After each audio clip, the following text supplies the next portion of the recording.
ರಾಷ್ಟ್ರ ಸಂವಿಧಾನಕ್ಕೆ ನೀನೆ ಶಿಲ್ಪಿಯು ದಾರಿದೀಪವು ನೀನೆ ಕಲಿಸಿಕೊಟ್ಟೆ ಸಮಾನತೆಯನು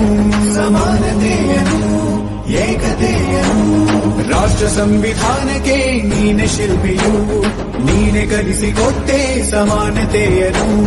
ನಿನ್ನ ಲೇಖನಿಯ ಬರಹ ದೇಶ ಖರ್ಚನೆ ಒಂದು ಮಾತು ಕೂಡ ಭೀಮ ಗರ್ಜನೆ ನಾಯಕ ನೀನು ಭೀಮರ ಮಹಾನಾಯಕ ನೀನು ರಾಷ್ಟ್ರ ಸಂವಿಧಾನಕ್ಕೆ ನೀನೆ ಶಿಲ್ಪಿಯು ದಾರಿದೀಪವು ನೀನೆ ಕಲಿಸಿಕೊಟ್ಟೆ ಸಮಾನತೆಯನು ಏಕತೆಯನು ರಾಷ್ಟ್ರ ಸಂವಿಧಾನಕ್ಕೆ ನೀನೆ ಶಿಲ್ಪಿಯು ನೀನೆ ಕಲಿಸಿಕೊಟ್ಟೆ ಸಮಾನತೆಯನು ನಿನ್ನ ಲೇಖನಿಯ ಬರಹ ದೇಶ ಖರ್ಚನೆ ಒಂದು ಮಾತು ಕೂಡ ಭೀಮ ಗರ್ಜನೆ